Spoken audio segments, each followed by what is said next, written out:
Ne lui rejetez pas. Il est la source de vos bénédictions. Il est le rédempteur. Il est le Seigneur. Il est Jéhovah Jireh. Il est Jéhovah Rapha. Il est El Shaddai. Il est le lys de la vallée. Il est notre pôle polaire. Jéhovah Jireh. Quand il était Jéhovah Jireh, aujourd'hui il est Jéhovah Jireh. Un secours qui ne manque jamais. Les besoins sont là. Ça demande une réponse. Mais Christ, il est la réponse. Christ, il est la solution. Christ, c'est votre canal de la réussite. Les points de référence finale. Tout c'est en Christ. Aimez-lui. Il a dit à Pierre, jetez les filets dans la mer. Oh maître, je fais toute la nuit. Je suis un pécheur expérimenté. Je fais toute la nuit. Je n'ai pas attrapé ni frère. Mais c'est ta parole. Je vais jeter. En jetant sur sa parole, le filet était rempli. Parce que celui qui a les derniers mots. Vous le croyez comme moi? Il est celui qui a les derniers mots. Les disciples sur la barque. Quand il faisait semblant, après, comme s'il a fait un campagne, fatigué dans la barque, faisant semblant, comme s'il dormait. Il peut faire semblant comme s'il n'a pas écouté. Mais tout est dans ses oreilles. Diable se leva là. Diable se leva, oh, c'est le moment. Et lui, et tes disciples, on va citer les tempêtes. Les bateaux tombent dans l'eau. Directement les tempêtes.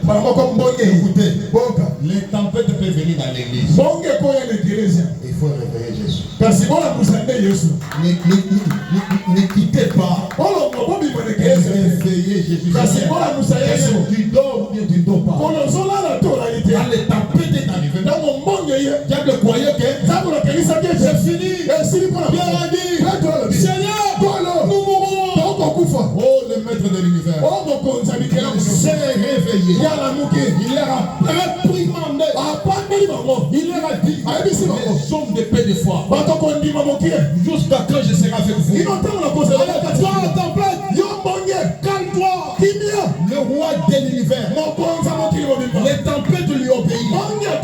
L'univers lui obéit. Qui commande l'univers de vivre en harmonie. C'est lui le maître de l'univers qui fait vivre l'univers dans l'harmonisation. C'est parfait dans sa parole. Il est même hier, aujourd'hui, éternellement. Qui fait pousser le soleil de s'élever de se coucher? Mon Dieu est vivant. Ne le rejetez pas.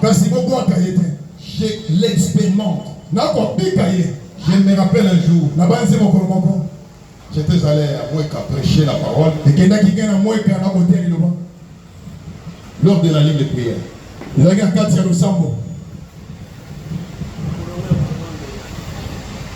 Je me dis, Samuel, je vais t'honorer aujourd'hui. À cause de ton obéissance. Je ne savais pas que l'honneur là c'était toi. En plein discernement. Et monsieur était là. Ça te plairait. Mais je ne savais pas pourquoi il était. Il dit on bénisse. Je connais ces gars ici. Mais oui, ça te plairait. Je ne savais pas pourquoi il plairait. Je voulais regarder ce qu'on met. Je regarde. Je n'avais ni vision ni quoi, ni la vibration. J'ai dit que tu fais que Dieu te fasse quelque chose. Il plairait toujours. Je dis, est-ce que le Saint-Esprit peut me dire Qu'est-ce qui s'est passé? Pourquoi c'est aussi clair? J'ai regardé l'ange. Seigneur, tu m'as dit que tu dois m'honorer. Je n'ai pas encore fini. Il dit bon, la vision est là. Je vois une valise à côté de toi. C'est quoi? Le divorce entre toi et ta femme. Tu es impuissant.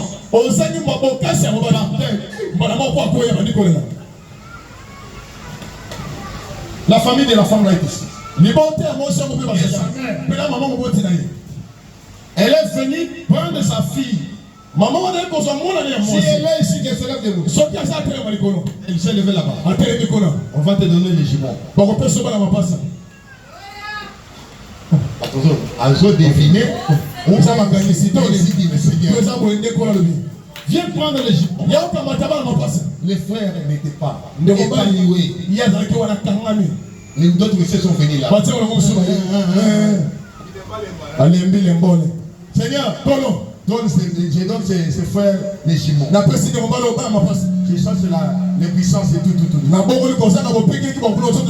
Je vous parle ici. Il a 3 enfants. Est-ce que ce Dieu-là est où? Il n'est pas ici. Il peut prendre un impuissant, lui faire puissant. Les problèmes, les gens n'ont pas crié. Les gens adorent, mais sans l'espérance. La foi possède. La foi, c'est une révélation. La femme à la perte de sang, elle s'est dit elle-même, je vais toucher Jésus. Mon problème sera réglé.